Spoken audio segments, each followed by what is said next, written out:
Hello everyone, कैसे हैं आप सब लोग। I Rajat Gawadia welcome you all to the Anand Murli institution, एक ऐसा इंस्टीट्यूशन जो देता है आपको बेस्ट क्वालिटी एजुकेशन। तो फिलहाल द क्लास 9 स्टूडेंट्स, कल मैंने आपको करवाया था आपको प्रॉपर चैप्टर कौन सा, the fun they had English Hindi, proper detail के अंदर अच्छे से वर्डिंग मीनिंग्स लिखवाए थे।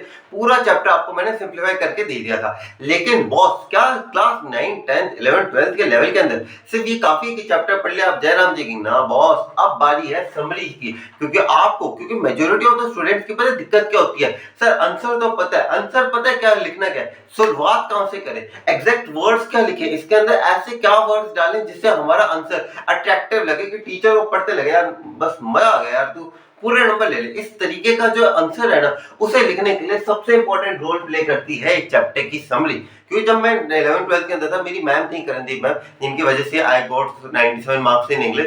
वो हमेशा मुझे एक चीज कहती थी कि रजत, जैसे आपके एनसीईआरटी के ऊपर एक कमांड होनी चाहिए। अब जैसे आप एनसीईआरटी को पूरा अच्छे से पढ़ लो, आपको पता है क्या करना चाहिए, एक समरी उठाओ, कोई कहीं से भी एक समरी उठाओ, ऐसी समरी, ऐसी वो वाली समरी नहीं जो दूसरे का 2-3 मैंने देखा है कि 5 मिनट में चैप्टर जो करवाते हैं ना, जो इस तरीके से बिल्कुल ब्लैक स्क्रीन के ऊपर आपको सिर्फ कहानी बता रहे हैं। कहानी तो मैं भी बता दूं, एक बच्चा था एक बच्ची थी, उन दोनों के बीच क्या नाम लेते हैं, उन्हें बुक में लिखवा ऐसे जाके कहानी में ऐसे खत्म कर दूं। लेकिन क्या एक चीज नॉर्मली बताओ, क्या ये चीज आपके माइंड पे इतना इम्पैक्ट डालेगी? नहीं डालेगी बॉस। ऐसी समरीज ही हमेशा काम पे लेके आएंगे, क्योंकि यहाँ पे समरीज है, यहाँ पे पिक्चर्स है जिनसे आप आइडिया ले पाओगे, और इमेज की फॉर्म में कैप्चर करना आइडियाज को बहुत ज्यादा इंपॉर्टेंट है। तो आपको क्या करना है, अभी मैं आपको समरी करवाऊंगा, मेरे साथ साथ पढ़ते रहो, आपको डिटेल वे में समरी पूरी करवा दूंगा। उसके बाद खुद से अपनी तरफ से एक समरी लिखनी है बॉस। तो खुद से, हाँ तभी तो जब एनसीईआरटी के आइडिया और इस समरी के आइडिया दोनों को कंबाइन करोगे, वो कहते हैं ना का में हा, जो हा निकलेगा ना तो उसके अंदर आपका रिजल्ट है। तो वैसी एक समरी आनी चाहिए मेरे पास, ठीक है। और मुझे इंस्टाग्राम पे भेज देना, मैं अच्छे से आपकी समरी को चेक कर लूंगा, ठीक है। कमी कहीं नहीं रहनी चाहिए, बहुत बढ़िया आंसर लिखना। हम लोगों का अगर टारगेट है बहुत क्लास 9 10 11 12 एकदम मचा के रखेंगे, तो इस तरीके से हम लोगों को अपना 100% देना पड़ेगा बॉस। रेडी हो 100% के लिए? तो let's go for it, okay. तो आनंद मंडल इंस्टीट्यूशन के अंदर मैं फिर से स्वागत करता हूँ। समरी करने वाले हैं आज हम द फन दे हैड की। तो चलिए शुरू करते हैं। तो इसैक एसिमोव जो हमारे राइटर हैं, ये देख सकते हैं आप, बड़े ही दारुण मूछ वाले आदमी है ये, ठीक है। Is the author of the story the fun they had. Okay, ये स्टोरी है, क्योंकि जेन्युइन सी बात है, हम 2157 में नहीं पहुंचे हुए, ठीक है। एक स्टोरी है, कौन सी? The fun they had. Who visualises, visualises का मतलब है प्रेडिक्शंस करती है, आने वाली भविष्य की कल्पना करती है, ठीक है। Who visualises his views, whose views means अपने विचार, किसके ऊपर? फ्यूचर के ऊपर, कि फ्यूचर की दुनिया किस हिसाब से होगी, ठीक है। हम अब इस चैप्टर के थ्रू हम क्या विजुअलाइज करें, हम किन चीजों की प्रेडिक्शंस करें, किस चीज की प्रोबेबिलिटी क्या देख रहे हैं कि लाइफ फ्यूचर के अंदर क्या होगी, फ्यूचर के अंदर बच्चे किस हिसाब से पढ़ेंगे, बच्चों का माइंडसेट क्या होगा फ्यूचर के अंदर, ठीक है। The story takes place in the future where books and schools are digitally conducted through virtual classroom. हम उस एक एरा की बात करें, हम उस एक एज की बात करें 2157 की, जहां पर ये जो बुक्स हैं, जैसे हमारी ये जो बुक्स हैं, ये इस तरीके की बुक्स नहीं होती। वहां पे बुक्स होती हैं ऐसी लार्ज ब्लैक स्क्रीन, जिसके ऊपर टीचर, और क्या पता हमारे जैसे टीचर भी ना, उसके अंदर एक रोबोटिक टीचर हो, ठीक है, वो आपको पढ़ा रहा हो। अब रोबोटिक टीचर को तो एक्सप्रेशन, जैसे हम टीचर्स हैं, हम लोगों को तो बच्चे के एक्सप्रेशन देख के समझ में आ जाता है कि भाई बच्चे को आया, समझ में नहीं आया। जैसे मैं भी ऑफलाइन बैचेस लेता हूं, तो मुझे समझ में आ जाता है कि बच्चा किस हिसाब से रिलेट करवा रहा है। एक रोबोटिक टीचर क्या समझ पाएगा? नहीं समझ पाएगा। तो ये जितने भी चीजें ना, कि उस टाइम की अप्रोच क्या होगी, वो सारी चीजों को हम यहाँ पे डिस्कस करेंगे, okay. These classes are taken by a mechanic, mechanic means Chitti Chitti robo mechanical teacher instead of a human class teacher. एक ह्यूमन क्लास टीचर की जगह क्या आता है, एक चिटी रोबोट की तरह एक टीचर आता है जो क्लासेस को कंडक्ट करवाता है, okay. The story starts with two children, दो बच्चों की कहानी है ये बॉस। एक का नाम है मैगी, मैगी नहीं सॉरी मार्गी, ओके, मार्गी एंड टॉमी, ठीक है। एक चीज बताना, जनरली बताना, क्लास 9 के अंदर पहली बार जब पढ़ा था इसे मैगी पढ़ा था या नहीं पढ़ा था, ठीक है। अगर नहीं पढ़ा तब तो महान हो, मेरे जैसे काफी बच्चे होंगे जो हमेशा इसे मैगी बोलते हैं, ठीक है। तो दो बच्चों की कहानी है, एक का नाम है मार्गी और दूसरे का नाम है Tommy, okay. They are living in the world of future, वो फ्यूचर के अंदर रह रहे हैं, 2157 के अंदर रह रहे हैं, डोरेमोन की एज के अंदर वो रह रहे हैं, okay. Where computers control everything, जहां पे सारी चीजें किसके थ्रू कंट्रोल होती है? कंप्यूटर्स के through. With the advent, advent means starting, with the start of virtual school, the concept of books and classroom have undergone a considerable transformation from the old days। यानी कि जो वो transformation था, एक second रुकना, हाँ काफी बार होता है सांस एक बार हो जाता है तो जो ये कंसेप्ट था बुक्स का, स्कूल का, ये क्या हो चुका है, एकदम खत्म हो चुका है। क्योंकि भविष्य के अंदर क्या है, हम उठे वो आज दिन चढ़िया, 7 वाली क्लास में क्लासरूम लग गया। यानी कि ऐसा नहीं होता हम लोग तैयार हो, यूनिफॉर्म पहने, टाई ऐसे फिक्स करके, जूतों को एकदम पॉलिश करके बैग उठा के जा रहे हैं, बाय मम्मी, ऐसे नहीं होता। सुबह उठे, अच्छा, साइड वाले रूम में गए, वही आपकी क्लासरूम बन गई। क्योंकि वहां पे क्या होता है, वर्चुअल क्लासरूम, कंसेप्ट क्या कहता है वर्चुअल क्लासरूम का, कि एक अलग सा ही रूम है, उस अलग से रूम के अंदर ही आपको पढ़ाई करनी है, ठीक है। जहाँ पे आपका टीचर होगा, एक बड़ी सी ब्लैक स्क्रीन होगा, वही आपको पढ़ाई होगी, कहीं सेपरेट बिल्डिंग जो जिसे हम स्कूल कहते हैं वहां पे जाने की जरूरत नहीं है। आगे देखिए क्या लिखा हुआ है, ऑन 17 मई 2157, तो बात है ये कुछ 17 मई 2157 की, 2155 56 57 2157 की बात है। मार्गी road in her diary about how Tommy came up with a real book. आपको याद होगा चैप्टर की स्टार्टिंग के अंदर ही आता है ये पॉइंट, की क्या लिखा होता है, ऑन 17 मई 2157 मार्गी road in her diary today Tommy found a real book. याद आ गई लाइन। ऐसी एनसीईआरटी पे कमांड होगी ना यार, देखो जिसने एनसीईआरटी पे अच्छी कमांड पकड़ी होगी ना, वो इंग्लिश को ऐसे बोझ की तरह नहीं ले रहा होगा, यार इंग्लिश पढ़नी है ना, वो उसमें मजा आ रहा होगा। क्यों? क्योंकि जैसे मैंने पॉइंट बोला ना, today Tommy found a real book, उसका माइंड में क्लिक करा, अरे यार ये वाला पॉइंट था। तो ये इंग्लिश एक ऐसा सब्जेक्ट है ना, जहां पे आप इस सब्जेक्ट को मजे के लिए ले सकते हो। बड़े बड़े अगर आपने देखा होगा, जितने बड़े बड़े पर्सन है, वो आपने देखा होगा बुक रीडिंग इन सारी चीजों को प्रेफर करते हैं। क्यों? क्योंकि ये क्या करती है, माइंड को काम करती है। अगर इंग्लिश को इस तरीके से देखोगे कि माइंड काम करने के लिए, एंजॉयमेंट के लिए, रिलैक्सेशन के लिए इंग्लिश को पढ़ोगे ना, तो डेफिनेटली मैं बात कर रहा हूँ बॉस 95% प्लस 1.33% के अंदर आओगे, ठीक है। इसलिए इंग्लिश को बोझ की तरह मत लेना, ठीक है। रिलैक्सिंग वाला सब्जेक्ट है। अभी तक देखो मैं कोई बोझ डाल रहा हूँ, मैं आराम से बात कर रहा हूँ, भाई क्या नाम लेते हैं, क्या कहानी बता रहा हूँ आप लोगों को, कहानियां बता रहा हूँ मैं, कि किस किस चीज तरीके से चीजें हैं, समरीज बता रहा हूँ, आपके माइंड के अंदर पॉइंट्स क्लिक करवा रहा हूँ कि अच्छा ये वाला पॉइंट, अरे हाँ याद आया था, ठीक है। ये सारे पॉइंट्स है ना, मजा बहुत आएगा इन सारी चीजों के अंदर। इंग्लिश को मजेदार तरीके से करवा दूंगा मैं, ठीक है। एकदम बोरिंग वे करनी, अमेजिंग वे के अंदर करेंगे हम इंग्लिश को, ठीक है। It is an old book, यानी कि क्या है, एक पुरानी किताब है, दैट कंसिस्ट ऑफ स्टोरीज, ये किस चीज की थी, कहानियों की थी। Margie remembers her grandfather who once told her that when he was younger, यानी कि एक बार मार्गी को एक इंसिडेंट याद आ गया। एक सेकंड रुको, ये मैं क्लास को प्ले कर देता हूं। एक्चुअल के अंदर आपसे पहले भी मैंने क्लास 11th की क्लास ली थी, ठीक है। तो मार्गी को याद आया कि जब मार्गी जो थी, मार्गी के दादाजी ग्रैंडफादर, जब वो छोटे बच्चे थे, छोटे बच्चे थे वो, जब वो छोटे बच्चे थे, तो उनके दादाजी ने उन्हें बताया था, जब उनके दादाजी ने उन्हें बताया था, ग्रैंडफादर है, और इन ग्रैंडफादर के ग्रैंडफादर ने उन्हें बताया था कि एक ऐसा जमाना था जहां पे जो चीजें थी वो किताबों पे पढ़ी जाती थी, ठीक है। There was the stories were printed on paper, जो कहानियां थी वो पेपर्स के ऊपर प्रिंट होती थी, okay. Margie remembers her grandfather who once told her that when he was younger, his grandfather used to study through printed books. वो किस तरीके से स्टडी करते थे, प्रिंटेड बुक से। यहाँ पे आप एक कॉन्ट्रास्ट देख सकते हो, पहले के लोग किस तरीके से पढ़ाई करते थे, आज के लोग किस हिसाब से पढ़ाई करते हैं। आगे देखें, Tommy and Margie were excited and started to turn the yellow pages of the book to learn more about the Asian days. Yellow pages means जो हमारी बुक होती है, देखो हमारी बुक जो है ना, आपने नोटिस करा होगा, धीरे धीरे कर करके ना जो पेजेस होते हैं बुक के, वो व्हाइट से थोड़े थोड़े येलो हो जाते हैं, because of the chemical used in them. देखो मुझे इसके बारे में ज्यादा पता नहीं, कोई साइंस टीचर को वो अपने आंसू सर से पूछना, ठीक है, इसका जवाब। Okay, Tommy and Margie were excited and started to turn the yellow pages, जो बुक की येलो पेजेस थे, जैसे उन्हें मिले, अरे यार ये क्या बुक प्रिंट किया हुआ है, देखो यार क्या चीज है इसके अंदर।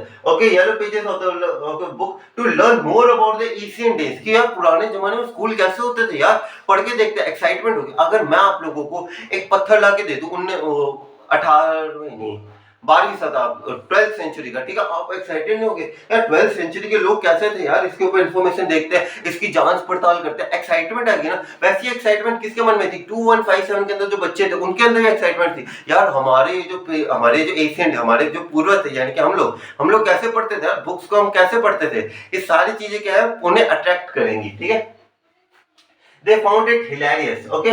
उन्हें पर ये जो बुक थी उन्हें थोड़ी सी अजीब सी लगी। जैसे अगर मैं बात करूं, पुराने लोग जो थे वो अपने डाटा को कहाँ रिकॉर्ड करते थे, पत्थरों के ऊपर, ऐसे है ना, पत्थरों के ऊपर लिखते थे। हम लोगों से पूछे जाए, अगर आपको कोई कहे कि बेटा ये चैप्टर के नोट्स है, इस पत्थर के ऊपर बना लेना, आप क्या कहोगे, है पत्थर के ऊपर, या पत्थरों पे कौन बनाता भाई? ये क्या बात कर रहे हो आप लोग? सिमिलरली अगर मैं आने वाली पीढ़ी की बात करूं, आने वाली पीढ़ी से कहे कि आपको ना पेपर के ऊपर नोट्स बनाने हैं, पेपर के ऊपर, ये क्या बात हुई?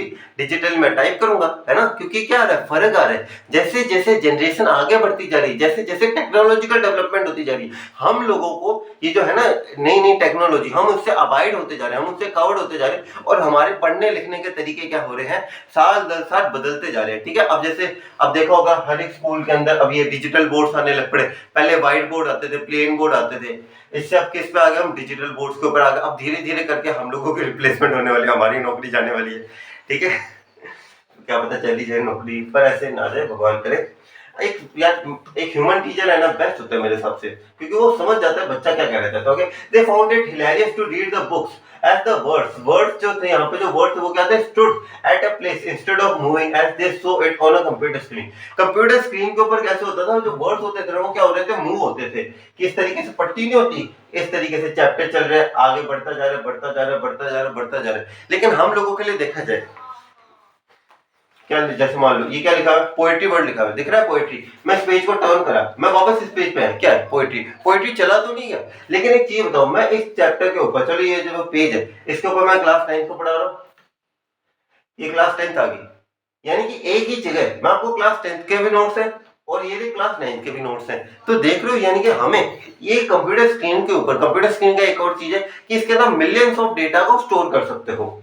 ठीक है, from here it is clear that in future there will be only tele books and no paper copies of the books will be available. कोई भी पेपर कॉपी जैसी है ना, paper copy of the books will be available. Tommy claims that it is absolutely useless to read a book and throw it away once completely. तो Tommy यहाँ पे एक point उठाता है कि जैसे ये जो हमारी कंप्यूटर स्क्रीन है, इनके अंदर तो मिलियंस ऑफ चैप्टर स्टोर कर लो यार। ऐसे थोड़ी ना कंप्यूटर कहेगा भाई अभी आज मेरे मन नहीं है, कल किसी और दिन आना, ऐसे कहेगा नहीं, बस डाटा ट्रांसफर करा, मिलियंस ऑफ कॉपीज आप सेव कर लो। लेकिन एक चीज बताओ, ये जो बुक है इसके अंदर 10 पोएम्स है, 10 से ज्यादा हो सकते हैं, 11 पोएम हो सकती हैं, कैसे होगी सर, पेज ही लिमिटेड है। तो सिमिलरली यहाँ पे टॉमी एक पॉइंट को रेफर करना चाहते हैं कि बहुत चीजें जो मैकेनिकल टीचर्स होते हैं ना, इनके अंदर अनलिमिटेड डेटा है, और इस अनलिमिटेड डेटा के बेस के ऊपर ही हम लोग, इस अनलिमिटेड डेटा के बेस के ऊपर ही हम लोग इसके अंदर जितना मर्जी डेटा जाए उतना स्टोर कर सकते हैं। It is like a one time investment. He feels that their monitor screen has millions of books and can store even more without throwing it of use। यानी कि ऐसा हमारा ये कह रहा है कि हमारी कंप्यूटर बुक्स इतनी ज्यादा यूजफुल है कि जैसे आपने पूरी बुक पढ़ ली, अब आपका कोई काम नहीं, आप फेंक दोगे, लेकिन क्या कंप्यूटर स्क्रीन को फेंक दोगे? नहीं भाई, अगली क्लास पढ़ लेंगे इसी कंप्यूटर स्क्रीन के ऊपर, है ना। आगे देखा, soon after they started reading the book, उसके बाद उन्होंने बुक पढ़नी चालू कर दी। Soon after they started reading the book about the school in the Asian days. ये एशियन डेज पुराने जमाने की नहीं, हमारी बात कर रहे हैं, हम लोग बुजुर्ग हो चुके हैं, क्या पता हम लोग मर भी चुके हों, क्योंकि हम बात कर रहे हैं 2157 के। ठीक है, ठीक है, they found that teachers were actual human being. जो टीचर थे वो क्या थे, actual human being rather than a mechanical robotic teacher नहीं हुआ करते थे, जैसा हम लोगों को पता है। थ्रू मार्गी hated the concept of school, पर मार्गी को स्कूल बिल्कुल ही पसंद नहीं थे। क्यों नहीं थे? क्योंकि एक रोबोटिक टीचर था। मैं अभी भी पॉइंट रेफर कर रहा हूँ, बहुत अगर सीबीएसई पूछता है ये सवाल कि भाई एक चीज बताओ, ये रोबोटिक टीचर ज्यादा बढ़िया मैकेनिकल या रेगुलर टीचर, हम जैसे टीचर, तो अब क्यों, क्या जवाब आना चाहिए आपका कि रेगुलर टीचर क्यों? क्योंकि रेगुलर टीचर समझता है एक बच्चे को, रेगुलर टीचर को समझ में आ रहा है यार ये क्यों नहीं कर पा रहा, क्योंकि जरूरी नहीं है कि एक आपको रोज कंसिस्टेंसी, क्योंकि ह्यूमन लाइफ है, ह्यूमन लाइफ के अंदर प्रॉब्लम्स तो ऐसे कि आती जाती रहेंगी। अब उस प्रॉब्लम्स के अकॉर्डिंग हमारे पढ़ने का शेड्यूल भी डिस्टर्ब होता रहेगा।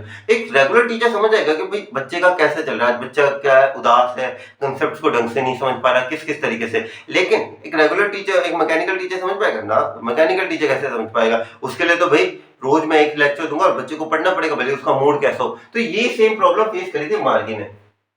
Okay, she was surprised about the human teacher at school. Margie and Tommy, don't even know about physical school as they both study through virtual classroom that is filled with electronic gadget, robot, etc. ये हमेशा इन्हीं teachers के पास पढ़ते हैं, क्योंकि उन बच्चों के लिए बहुत ही ज्यादा ऐसा था कि यार ये क्या चीज है, क्योंकि वो उन बच्चों का माइंडसेट ही क्या था, उन्हें बचपन से क्या सिखाया गया था कि भाई तुम्हारे लिए क्लासरूम हमने अलग से बनाई हुई है, घर का एक कमरा है, वहां पे जाओ तुम्हारी क्लास लगेगी। ठीक है, They study their lessons through computer screen that teaches them all the subject like math, science, etc. ये सारे subjects पढ़ाता था computer उन्हें. Margie remembered that Margie's mother once called a county inspector to fix the mechanical device on which Margie attended the virtual classes. तो आपको एक बार याद आ गया होगा कि एक बार मार्गी का जो ज्योग्राफी का सेक्टर था वो थोड़ा सा गियर्ड अप हो चुका था, जिसके लिए काउंटी इंस्पेक्टर आया था. उसने मार्गी के हेड पे ऐसे टैप किया था, उसे शायद एक एप्पल भी दिया था. उसके बाद वो कंप्यूटर को उठाया, साइड में लेके गया, उसकी मरम्मत कर दी उसने. और मार्गी को क्या लग रहा था कि ये ना है, क्योंकि एक बार टॉमी का जो हिस्ट्री का